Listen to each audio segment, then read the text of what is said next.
What's up, everybody? I'm the Mangoose. You are awesome, and it's time to talk about Overprime. If you're the one person in our little circle of Paragon rejects that doesn't know, Overprime recently had their closed beta test. While the test had some maintenance downtime, there was still plenty of time to experience their version of a Paragon successor. And that's a key point here. This game is a successor to Paragon, not a remake.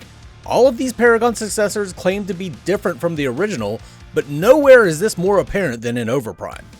Name changes, the removal of towers, kit reworks, Overprime is not Paragon. It is a really fun game though that includes many aspects of what made Paragon great.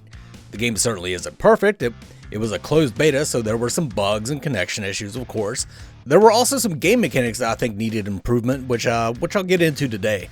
But overall, the closed beta test was a huge success. Soul Eve has turned Overprime into something truly great that may have some staying power, and they plan to release it on console this year, which is something this community will be truly grateful for. Today I want to talk about what I liked about the game, as well as a few things I believe needed improvement.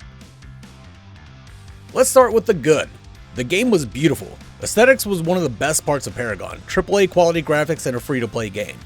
Not only did Team Soul Eve make their map just as beautiful as Paragon's, they improved upon the overall looks of the game with their own skins that were miles ahead of anything Epic ever did. It also seems they may have redone the appearance of a few heroes. Shinbi in particular has received like a full facelift. The game itself plays really well. Basic attacks and abilities were very responsive and intuitive. Feedback both while getting hit and hitting people was pretty much on point. Also like some of the character reworks. Muriel had the ability to stun, but only if she comboed abilities properly, and her shielding speed boost thingy was a lock-on. Kalari lost the ability to double jump, but it made her the all-in hero I always thought she should be. I really liked the starter items they gave. The damage dealer items gave you a blink, which was very welcome, the support item gave you a much-needed ward, and the jungle item gave you a smite and was certainly a must-have for the junglers. They brought the Prime Dunk mechanic back. Killing the Prime Guardian gave you the opportunity to dunk the orb and send the Prime Guardian down mid lane to attack enemy towers and provide an AoE buff. This forced some really fun teamfights around the pit. I also really enjoyed the music and most of the sound effects. The background music that signaled a successful Prime Dunk was especially good. Most importantly, the game was just fun. No other way to really quantify it, but the overall experience was just flat out enjoyable. While Overprime has been in development for a while, and this isn't the first time it's been playable, I consider this closed beta test to be the first taste of what they eventually want the game to be, and it was good. There was of course improvements that could be made, but I think the majority of people that tried the game liked it. So let's talk about what I think needs to be improved going forward, because that's really what a closed beta test is about, getting the community's feedback.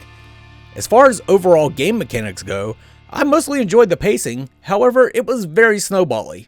It's a MOBA, so of course getting ahead on economy should give you an advantage, but with most games lasting only like 20 to 30 minutes, an early kill gave you more of a lead than I think was necessary. You could then use your lead to just keep rolling through the enemy team, and there wasn't much counterplay since you can't really farm up counter items when you're getting destroyed. On the flip side of that, games that went over 30 minutes were almost certainly destined to go for an hour. Once everyone hit full build, it was a constant stalemate. There wasn't much in between. It was either end in 30 or slog through an hour-long match. I think most of this was due to respawning inhibitors and the Prime Guardian not scaling enough to deal with it. It just wasn't worth the risk of dunking if the game went past 30 minutes. Everyone would have enough damage by then to just cut that big motherfucker down before he could do anything.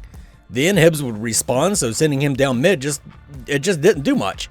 It would be nice if the person that completed the dunk could somehow pick which lane he attacked, or just make him scale over time, so a 45-minute Prime is like significantly stronger than a 20-minute Guardian. The next gameplay choice I didn't much like was dashes. They had way too much range. I'm specifically talking about Shinbi and Grux. Dashing with either one would take you damn near all the way across the lane. It was a bit disorienting. I guess we could all just get used to it with enough playtime, but goddamn, I would dash and end up in the jungle somewhere. I would like to see them actually reduce the dash ranges just a little bit. I'm not sure if this was a gameplay decision or a bug, but abilities that would normally path along the ground would instead just fire off in the direction of travel.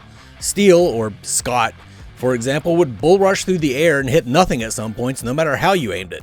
In a game where the support needs to be on top of their interrupts to keep the carry from getting blown up, Having an unreliable charge on a very vertical map would lead to a lot of player frustration. Some of the color choices were a bit off. Your personal health bar was the same color as the enemy health bars, which could cause some confusion. Also, an ally in sprint mode had a bar above their health bars that was also the same color as enemy health bars. Odd choice, and I hope that's changed. Travel mode. Yes, Overprime has the old sprint mechanic that allows you to travel faster, but you get rooted if you are hit while in travel mode.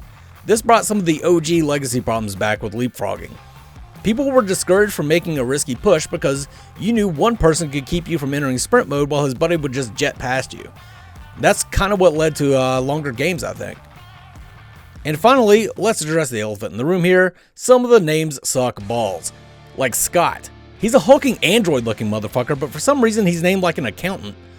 I'm not sure how they pick shit like Kayla and Beatrice, and I know there's a language barrier, but goddamn, it seems like they just opened up the most popular baby names from 1965 and threw darts at it. While I just brought up many issues I had with Overprime, I don't want that to take away from the fact that it's an absolutely fantastic game that was incredibly fun to play. They had a massive amount of people playing this weekend and garnered a great deal of attention via Twitch and YouTube. We've already seen that they know how to market Overprime, which is a huge failing on Epic's part with Paragon. This closed beta test was ground zero for what will almost certainly become something great, but only through a collaboration between Team Soul Leave and the community that supports them. Like the video if you enjoyed it, sub for more third-person MOBA content, but for now, this is the Mangoose signing off. You guys have a good one. Mangoose! Special shout out to channel members Foolish Bloodhunter, Jelly Knees, Meow Mix for Men, Stunt, Ferrith, and Raven.